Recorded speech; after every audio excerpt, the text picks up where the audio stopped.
తిరుపతిలో దాదాపు 15 సంవత్సరాలు పైబడి చదువుకున్నా.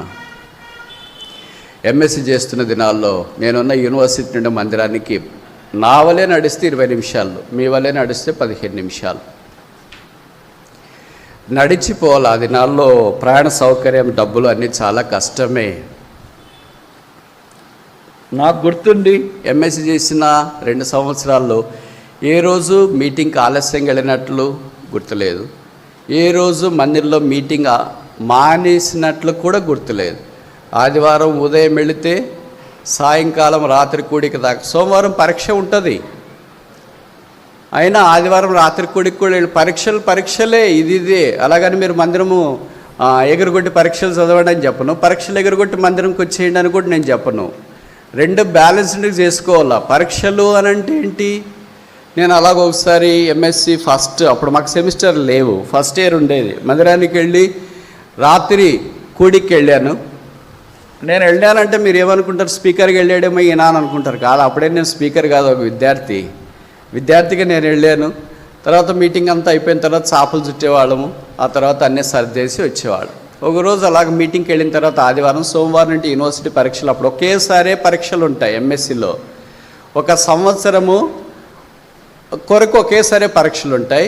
ఒక పేపర్ నువ్వు ఫెయిల్ అయిపోతే నెక్స్ట్ సప్లీ రాసేటప్పుడు అన్ని పేపర్లు రాయాలా. ఫెయిల్ అయింది ఒకటే కాదు.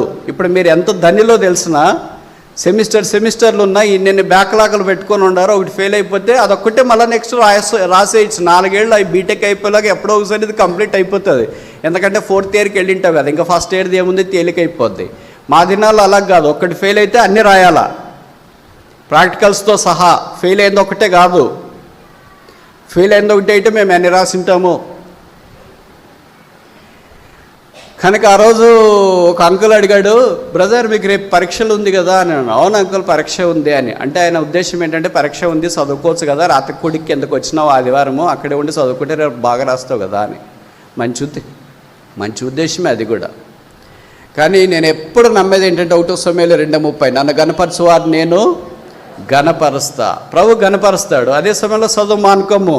చదువు అంటే మన తర్వాత ఎవరైనా నెక్స్ట్ లెవెల్ ఇలాంటి సవాలు విసిరేటట్లు ఉండగలిగితే యవనస్తులు ఎంత బాగుండో. నువ్వు క్రైస్తవుడిగా అక్కడున్నాడంటే నా తర్వాత ఎవరైనా next follow me, I will not follow, I only lead. సింహం నడిపిస్తుంది, వెంబడించదు. అలెగ్జాండర్ ద గ్రేట్ ఒకసారి ఏమన్నాడు తెలుసునా? I will not fear the lion that follows the sheep, but I fear the lion the sheep follows. ఇంకోసారి చెప్పనా? ప్రపంచ ప్రఖ్యాతి చెందిన గొప్ప అలెగ్జాండర్ ద గ్రేట్, గ్రీకు సామ్రాజ్యాన్ని, ప్రపంచాన్ని వణికించిన వాడు అన్నాడు, సింహపు గుంపులను నడిపించే గొర్రెకి నేను భయపడిన కానీ గొర్రెలు నడిపించే సింహానికి నేను భయపడతా. సింహం నడిపిస్తుంది. Leads. You are born to leads. You are born to encourage others. You are born to lead a great Christ centred life. ఇలాగే ఆషామాషిగా అట్లా ఇట్లా ఉండొద్దు. ఈ దినం తిరిగి లేవటానికి ఇష్టపడు. సరే, సోమవారం కథ కట్ చేస్తాం. సోమవారము ఎగ్జామినేషన్కి వెళ్ళా. నేను ఎప్పుడు నాకున్న కొన్ని చెడ్డ అలవాట్లు చెప్తాం, మీరు ఏమనుకోవద్దండి. చదివేది హాస్టల్లోనే, ఆడదాకే చదివేది. ఒకసారి టిఫిన్ అయిపోయిందా, హాల్ టికెట్, పెన్ను అన్ని జోలు పెట్టుకున్నామా, ఇంక అంతే పోతూ ఉంటాం. పక్కనోడికి కూడా తెలియకూడదు నేను పరీక్షకి వెళ్తాడని. నేను గుంపుల్లో పోను. ఏం చదివావి? ఈ క్వశ్చన్ చదివావా? వచ్చా? No, I'm a lion, I go alone, I don't go with sheep. మా క్లాస్మేట్లను రాపోదాం, మీరు రండిరా, నేను వస్తా. కానీ I do not go with you, I'm a lion, I go all alone. ఏంటి ఒక్కడే వస్తావు అని అంటే, వస్తున్నానులే, మీరు అంతా వెళ్తున్నారు కదా, అంతమంది వచ్చి ఎగ్జామ్ హాల్లో నేనేం చేయాలని. కొద్దిగా అక్కడ అడ్జస్ట్ కావాలరా. ఏం అడ్జస్ట్ రా? 7వ తరగతి నుండి అడ్జస్ట్ అయితేనే ఉన్నాం పరీక్షలు. ఇప్పుడు కొత్తగా అడ్జస్ట్ అయ్యేది ఏముంది? పరీక్ష హాల్ దాకా ఎప్పుడు నేను చదువుతా, ఇట్లే పోను. పరీక్ష హాల్లోకి పోయిన తర్వాత కూడా ఇట్లే పుస్తకం పట్టుకొని ఉండి, ఏ ఇన్విజిలేటర్ ఇంక పుస్తకాలు తీసేయండి, క్వశ్చన్ పేపర్ ఇస్తున్నాము, అందరు సైలెంట్గా ఉండండి. No, I'm a Christian, I have to be all together different. ఏం చదివానో చదివాను, ప్రభుకి అప్పగించినాను. వచ్చేస్తున్నాను ప్రభువా, రాస్తున్నాను, నీ దృష్టికి అంగీకారం అయితే దీన్ని ఆశీర్వదించు. 5 రొట్టెలు 2 చేపలు తీసుకొని వచ్చినాను, ఆశీర్వదించు. ఆ అంకుల్ అన్నాడు, రేపు ఎగ్జామ్ ఉంది కదా అంటే, ఉంది అంకుల్ అన్నాడు. మరి ఏంటమ్మా, ఏంటి బ్రదర్ అని అంటే, 7వ తరగతి నుండి రాస్తున్నాను అంకుల్ పరీక్షలు ఇప్పటిదాకా అన్నా. ఆయనకి ఏం మాట్లాడో తెలియదు. అప్పుడు చాలా ఆత్మీయంగా ఉన్నాను కనుక కరకగా మాట్లాడిన, ఇప్పుడు చాలా తగ్గిపోయింది. విచిత్రమేమో తెలుసా, సోమవారం ఎగ్జామినేషన్ హాల్కి పోతే ఆయనే ఇన్విజిలేటర్.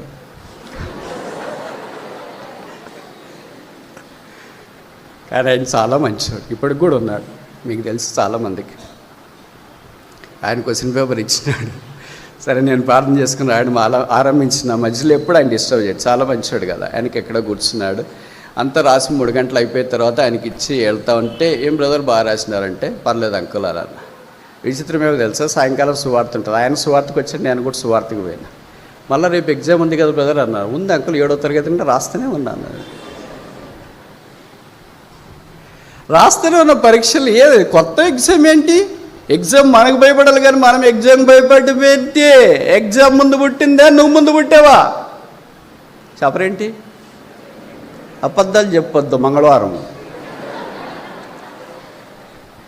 మీరు ముందు పుట్టారా, ఎగ్జామ్ ముందు పుట్టారా? కొంతమంది ఎగ్జామ్ అంటే రాత్రి నిద్ర పట్టదు, ఉదయం లేచిన వెంటనే మోషనే మోషన్. అయ్యో బ్రదర్, ఒత్తిడి బ్రదర్, కూర్చోలేరు బ్రదర్, ఎగ్జామ్ మానేస్తామంటున్నారు బ్రదర్. అదేంటక్క అట్లా? 3 గంటలైనా అక్కడ వాష్రూమ్కి వెళ్ళకుండా కూర్చోవాలి కదా. రాయాలంటే ఏం రాస్తారు అది వేరే విషయం, కానీ కనీసం రాయడానికైనా 3 గంటలు కూర్చోవాలి కదా బయటికి వెళ్ళకుండా. కూర్చోలేకపోతున్నా, నీరసం వచ్చింది. ఏంటి భయపడదు నువ్వు? పరీక్షలకు భయపడతావా? పరీక్షలకు భయపడతావా? ఎగ్జామ్కి భయపడతావా? ఓగా, పరీక్ష పేపర్కి భయపడే నీవు అగ్ని వంటి మహాశ్రమలు వస్తే ఎలాగా నిలబడతావు? అందుకనే ప్రభు మనల్ని ఏం చేశాడంటే పరీక్షల దగ్గర పెట్టేశాడు. ఇంతే, నువ్వు ఇంతకంటే ఇంక ముందుకు వెళ్ళలేవులే, ఇక్కడే ఉండి పేపరే నువ్వు భయపడుతుంటే ఇంక అగ్ని నీ దగ్గరికి వస్తే నువ్వు ఎలాగుంటావు అని. సరే, కథ కట్ చేస్తాం. ఫస్ట్ ఇయర్ పరీక్షలు అయిపోయినాయి, తర్వాత వాల్యుయేషన్ జరుగుతుంది కదా, జరుగుతుంది. విచిత్రం ఏంటంటే తిరుపతిలో మందిరం పక్కన చుట్టుపక్కలే చాలామంది ప్రొఫెసర్లు ఉంటారు. అది కొత్త కాలనీ, మంచి పాష్ ఏరియా. నేను మందిరంకి వెళ్ళేటప్పుడు వచ్చేటప్పుడు వాళ్ళకి అనిపిస్తూ ఉంటారు, నమస్తే సార్ ఎక్కడికి వెళ్తున్నావు అంటే, ఇట్లా చర్చికి వెళ్తున్నాను సార్ అనేవాళ్ళు. కనుక పరీక్ష రాసే రోజు వాళ్ళకి అనిపిస్తుంటారు, వచ్చేటప్పుడు అటు ఇటు వాళ్ళ భార్య భర్తలు సరదాగా వాకింగో కిరాణా షాపులో ఏదైనా కొనుక్కోవటానికి అటు ఇటు వెళ్తూ ఉంటారు కదా, కనిపిస్తూనే ఉంటారు. మరి అందరూ ఎదురు చూస్తున్నారేమో తెలియదు. మొత్తానికి రిజల్ట్స్ వచ్చినాయి. నా పని ఏంటంటే ఎప్పుడైనా సరే పరీక్ష రాసిదే మన పని. రిజల్ట్స్ చూడటానికి పక్కన చాలామంది వెయిట్ చేస్తుంటారు, వాళ్ళ పని అది. 7వ తరగతి నుండి ఇప్పటిదాకా నేను ఎప్పుడు రిజల్ట్ చూసుకోలే. యూనివర్సిటీలో పోస్ట్ ఆఫీస్కి వెళ్తున్నా ఏదో పని మీద ఉదయము, మా క్లాస్మేట్ కనిపించినాడు. కనిపించి ఏంట్రా రిజల్ట్స్ వచ్చినాయంటే, వస్తుంటాయిరా మామూలే కదా, అదేమి కొత్తగా వచ్చేది 7వ తరగతి నుండి వస్తూనే ఉన్నాయని అన్న. ఏంటి నువ్వు అంత లైట్కి తీసుకుంటున్నావు? లైట్కి తీసుకుపోతే రిజల్ట్ ముందు పుట్టిందా నేను ముందు పుట్టానా? ఎవరు? అందులో మా ప్రొఫెసర్ ఒక ఆయన కనిపించాడు. కంగ్రాచులేషన్స్ జయరాజ్ అని అన్నాడు. ఏం సార్ అంటే రిజల్ట్స్ వచ్చినాయి అంత దాకా బాగుంది, కంగ్రాచులేషన్స్. మరి ఏంటో తెలియట్లేదు, నేను చూసుకోలేదు కదా రిజల్ట్స్, ఆయన చూసుకుని ఉంటాడని అనుకుంటూ ఉంటారు. ఎందుకంటే వాళ్ళు అందరిని ఒకే ఘాటిగా కట్టేస్తుంటారు కదా. ఈ పిల్లలు చాలామందికి తెలిసిపోయి ఉంటుంది అనుకున్నాను. ఏంటంటే నీకు యూనివర్సిటీ ఫస్ట్ ర్యాంక్ వచ్చింది అన్నాడు. అసలు షాక్ తెలుసా, నేనేంటి ఫస్ట్ ర్యాంక్ ఏంటి, పాస్ అయితేనని అనుకున్నాను కానీ ఫస్ట్ ర్యాంక్ ఏంటి నేను? నిజమా సార్ అన్న? నిజమే అని అన్నాడు. సరే, ఆయన తర్వాత మళ్ళీ రూమ్కి వస్తే మా క్లాస్మేట్ చెప్పారు, నీకు ఫస్ట్ ర్యాంక్ వచ్చిందిరా. క్లాస్మేట్ చాలా తెలివైనవాడు, కాకపోతే ఎక్కువ నిద్రపోతాడు, ఏం చేస్తున్నావు? వాడన్నాడు, నీకు ఫస్ట్ ర్యాంక్ వచ్చిందిరా, అసలు నీకు ఎట్లా వచ్చిందో ఫస్ట్ ర్యాంక్, ఏమి రాసినావు పరీక్షలో అన్నాడు. బైబిల్ రాసావా? బైబిల్ రాస్తే ఫస్ట్ ర్యాంక్ వస్తుందిరా అనే సబ్జెక్టే రాసినావు అని. తర్వాత 2వ సంవత్సరం అయిపోయింది, ఫస్ట్ ర్యాంక్ దేవుడు అలాగే రిటైన్ చేసినాడు. మొదటిసారి అయిపోయిన తర్వాత 2వ సంవత్సరంలో కొంతమంది అన్నారు, నువ్వు చర్చికి వెళ్తున్నావు కదా, మీ ప్రొఫెసర్లు చూస్తున్నారు, నీ తోగొస్తున్నాం పెడతారు ఇక్కడ అంటే ఏమనుకున్నావు, క్రైస్తవునికి ఆ యూనివర్సిటీలో అప్పటిదాకా ఫస్ట్ ర్యాంక్ రాలేదు,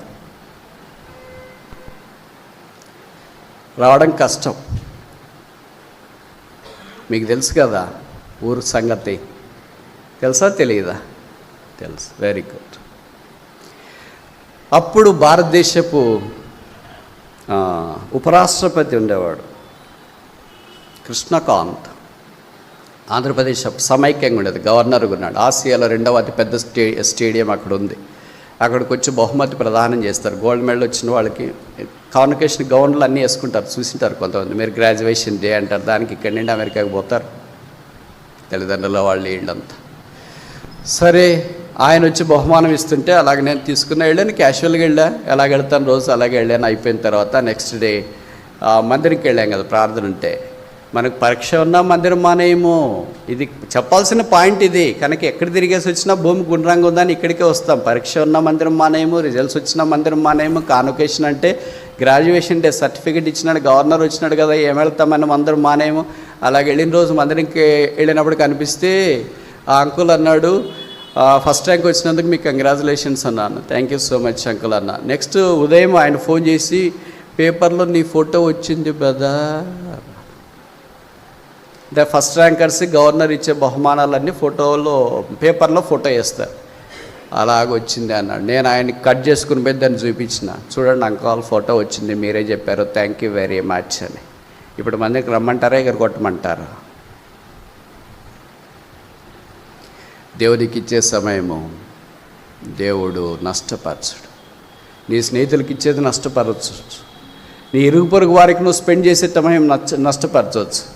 దేవుని మందిర ఆవరణంలో బైబిల్లో రాయబడింది కదా, ఒక దినము గడుపుతా 1000 దినముల కంటే శ్రేష్ఠ. దేవునికి ఇచ్చే సమయము దేవుడు వ్యర్థపరచడు. ఆ రోజు నుండి ఈ రోజు దాకా దేవుడు అనేక విషయాలు నా బలహీనతల్లో, అంటే ఇవన్నీ నేను చెప్తున్నానంటే నేనేమి అంత గొప్ప ఆత్మీయుడనేం కాదు.